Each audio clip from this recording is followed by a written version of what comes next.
The Middle East has long been seen as the land of oil, where enormous energy reserves have helped fuel the global economy. But beneath that burning golden sand, there is something even more important than oil, and far more terrifying when it begins to disappear: water. In Saudi Arabia, the dry landscape is not just a familiar image, it is a matter of survival. There are no major rivers flowing year-round, no natural freshwater lakes large enough to sustain the nation, and rainfall is so rare that every drop that falls becomes precious. And yet, in the heart of this thirsty land, a strange story began to surface. It was said that Saudi Arabia had taken millions of gallons of water, the one resource it needed more than anything else, and pumped it deep beneath the desert. At first, it sounds almost impossible to understand. A country suffering from water scarcity is burying water underground. Was this a massive mistake, a desperate gamble, or a carefully calculated plan that outsiders could not understand at first glance? And the most haunting question is this: if water is the key to Saudi Arabia's survival, why didn't they send it straight to the people instead of hiding it beneath the scorching sand of the desert?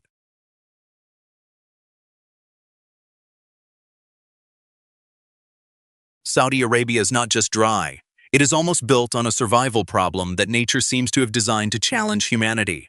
Across most of the country, rainfall is extremely limited, natural rivers barely exist, and freshwater lakes are not large enough to provide a stable lifeline for the entire nation.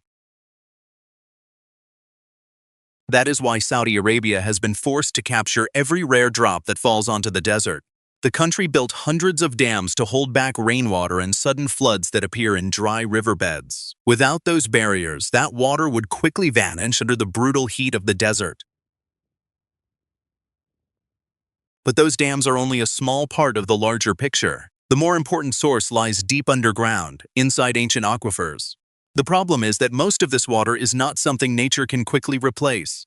It is fossil water trapped beneath the ground for thousands, even millions of years. Once it is pumped out and consumed, it is almost impossible to bring back. Meanwhile, cities keep expanding, agriculture needs water, industry needs water, and modern life demands more of it every single day. If you were the one deciding the future of a nation slowly running out of water, would you keep extracting underground reserves that are disappearing? Or would you invest in an extremely expensive solution like desalinating seawater? I really want to know your answer, so leave a comment below and share what you think.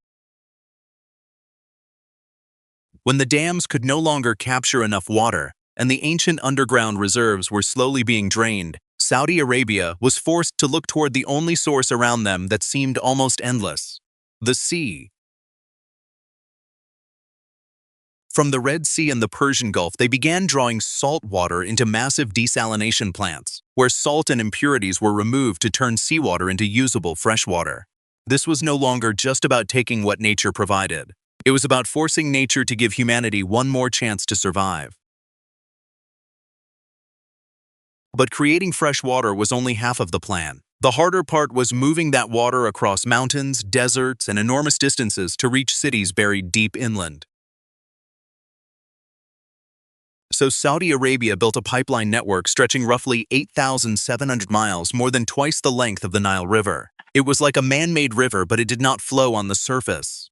It hid beneath the desert, silently carrying water through the darkness, protected from heat that could rise above 50 degrees Celsius. If this water traveled above ground, it could evaporate, become contaminated, or be damaged by the brutal environment.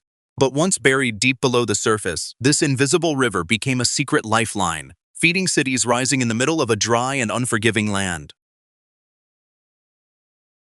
But behind that man-made river was an enormous price. Seawater cannot simply turn itself into fresh water. Every gallon of clean water had to pass through a costly, complex desalination process that consumed a massive amount of energy. Inside these desalination plants, salt and impurities were separated from seawater using advanced technology.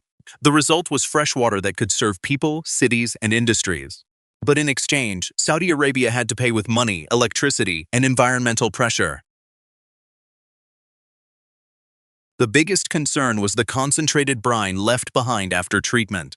If this extremely salty discharge was released back into the sea without careful control, it could harm marine life and disturb the fragile balance of coastal ecosystems. Still, Saudi Arabia had almost no other choice. The country continued expanding its desalination plants, with Ras Al Khair becoming a massive symbol of that effort, producing hundreds of millions of gallons of fresh water every day. But the mystery was not over. After spending so much money to create clean water, why would they pump it back underground? The real reason lies in the way Saudi Arabia sees water, not just as something to use immediately, but as an asset that must be stored for the future. They are not pumping water beneath the desert to lose it. They are turning the underground into a massive reserve. Through a system of managed aquifer recharge, treated or desalinated water is pushed down into deep, cool, sealed geological layers. There, it is protected from the brutal heat above the surface, where water could evaporate rapidly in a short period of time. In other words, the desert is no longer only the enemy. The ground beneath it has become a natural vault, preserving water for cities, industries, and future generations. And once you understand that, the act that first seemed insane begins to reveal its true purpose. This is not burying water. This is hiding life. But that hidden water reserve is not only meant to feed the cities growing larger every day. It is also the foundation for a far greater ambition, turning part of Saudi Arabia from a dry, lifeless land into a place that can fight back against desertification. Through the Saudi Green Initiative, the country aims to protect its land, restore ecosystems, and plant up to 10 billion trees. But to keep billions of trees alive in one of the driest places on Earth, they need a water source more reliable than rainfall and more sustainable than fossil groundwater. That is why pumping water underground is no longer a strange act. It is a long-term plan to preserve life beneath the desert, waiting for the day it can help shape a greener future. If you found this story interesting, make sure to hit like, subscribe to the channel, and turn on notifications so you don't miss the next videos. Thank you for watching, goodbye, and I'll see you in the next video.